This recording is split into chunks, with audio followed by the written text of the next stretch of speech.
आता है HbA1c लेके 7, सवा 7, 7.5 आके बैठ जाता है। मैं उसे कहता हूँ यार ये इसको तो ना मैं 2 मिनट में कंट्रोल कर लूँगा, ये तो कोई मसला ही नहीं है, लेकिन ये जो तुम्हारा 90 किलो वेट है ना, ये मेरे गले पड़ेगा। अब अगर ये कंट्रोल ना हुआ तो ये आगे जाके, अब लोग कहते हैं ऑस्टियोआर्थराइटिस, डॉक्टर साहब मेरे घुटनों में ना जॉइंट पेन हो गया, ऑस्टियोआर्थराइटिस। तो मैं उनको समझाता हूँ कि ऑस्टियोआर्थराइटिस कोई बीमारी नहीं है, ठीक। नॉर्मली अल्लाह ताला ने आपको 60 किलो के लिए बनाया था, आपने डाल दिया 90 किलो। अब घुटने जो यहाँ पड़े थे वो यहाँ आ गए, हम इसे ऑस्टियोआर्थराइटिस। आपने प्राडो वाली बॉडी जो है वो आपने अगर रिक्शे वाले पहिए पे रख दी है तो आप बताएं, इसको तो चीखेगा ना, वो तो चीखेगा, वो तो गए, उसका वेयर एंड टेयर ज्यादा हो जाएगा। आपने नोट किया एक बात, सब पूछ रहे थे कि शुगर कैसी है, शुगर पूछे कंट्रोल है। अच्छा मैं चुप करके बैठा था क्योंकि मुझे पता था कि शुगर कंट्रोल नहीं है तभी तो। क्योंकि मैंने आज तक 90 kg वेट वाला पेशेंट जो वॉक ना कर पा रहा हो, उसकी शुगर बिना GLP-1 एनालॉग के या बिना ऐसी मेडिकेशन के जो वेट लॉस करवाती है कंट्रोल नहीं देखी, पॉसिबल नहीं। वैसे पता कैसे चल सकता है, मुझे फर्ज हमारे ना बुजुर्ग माशाल्लाह से, मैं कहती हूँ क्या बच्चे आजकल के जिद्दी होंगे जो हमारे बुजुर्ग जिद्दी हैं, नहीं जाते डॉक्टर के पास भी। मैं कहती हूँ आप लेट जाओ, कहेंगे हमने नहीं जाना।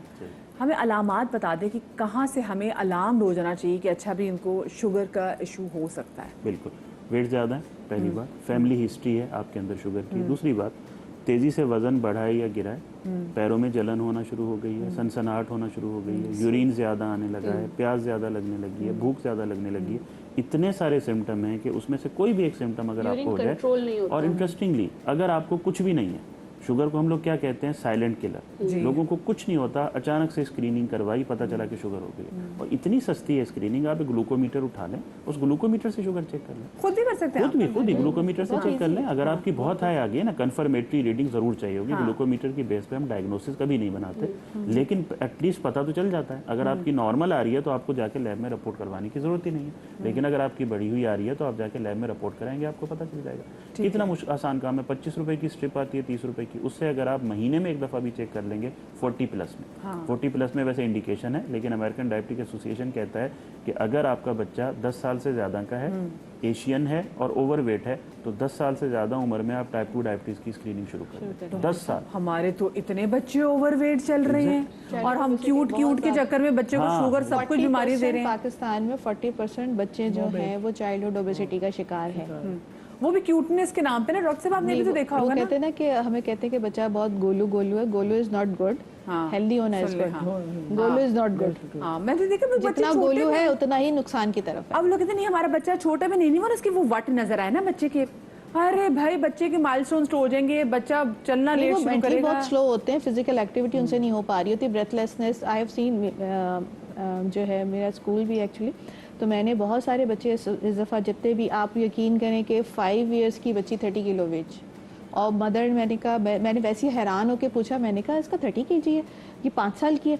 तो मदर ने कहा अभी तो डॉक्टर साहब 4 kg लूज कर लिया, बेचारी बीमार हो गई थी।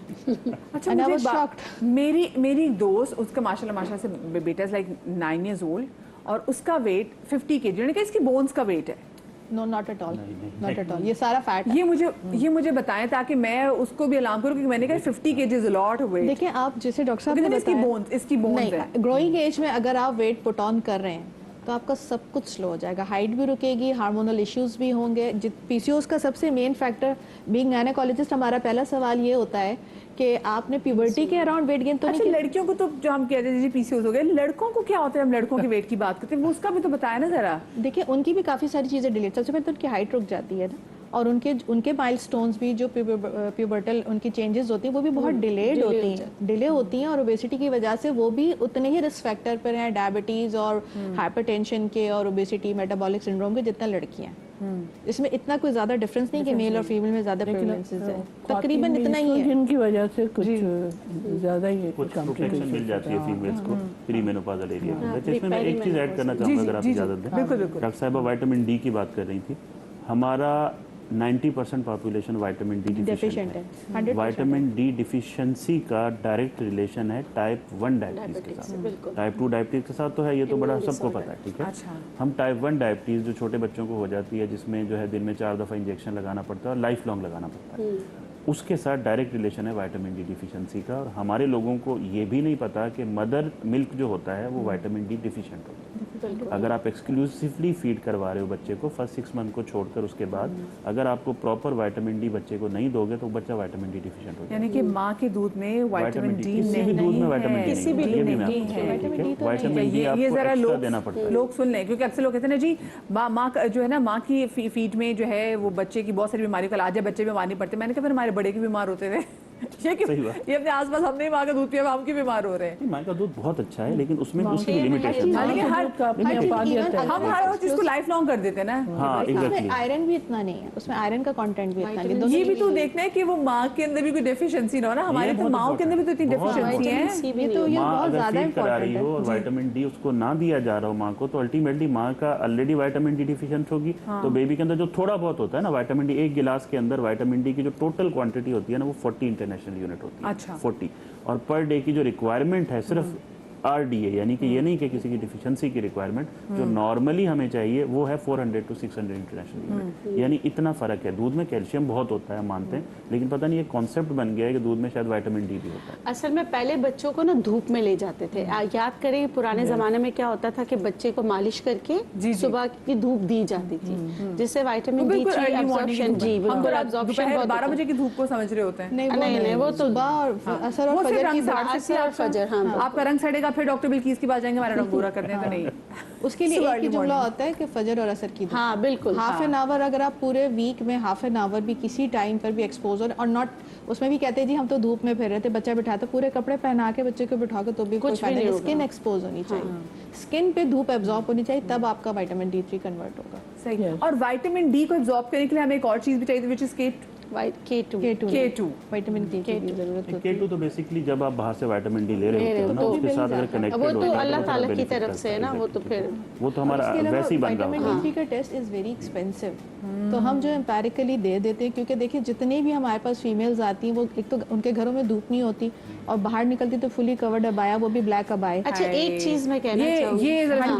100% हमारे कपड़ों का भी जरा मैं कह रही हूँ, मैं आऊंगी ब्रेक लेनी, अच्छा छोटी सी एक ब्रेक। बहुत इंपॉर्टेंट बात है, बस फिर ठीक है, बताऊंगी ब्रेक के बाद छोटी सी ब्रेक लेनी। ब्रेक के बाद जब वापस आते हैं तो डॉक्टर फिर बिल्किस अपने किचन काउंटर में भी जाएंगे और बहुत सारी चीज़ें हमें रेमेडीज जो है वो हमारे साथ शेयर भी करेंगे। लेकिन ब्रेक के बाद डू नॉट गो एनीवेयर।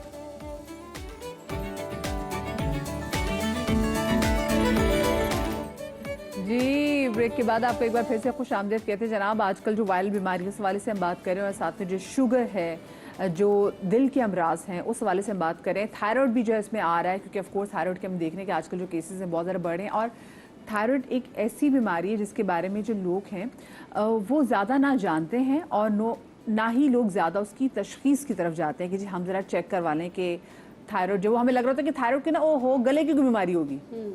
अरे भाई पूरी ज़िंदगी ऊपर नीचे हो जाती है थायराइड की वजह से, अगर आप हाइपो जो है आपकी थायराइड चल रही हो। अच्छा एक हमारे कॉलर थे अब्दुल शकूर साहब, उन्होंने एक सवाल किया था जो मैं चाहती हूँ सबसे पूछूँ। वो कह रहे थे कि बहुत सारी बीमारियाँ तो हमारी इसलिए भी ज़्यादा बढ़ रही हैं क्योंकि हम कज़न मैरिजेस जो हैं हम उससे नहीं निकल पा रहे, और ख़ानदान में माशाल्लाह से ख़ानदान कोई मैं कहती विरासत में कुछ जायदाद छोड़ के जाए ना जाए, लेकिन बीमारियाँ बहुत छोड़ के जाते हैं।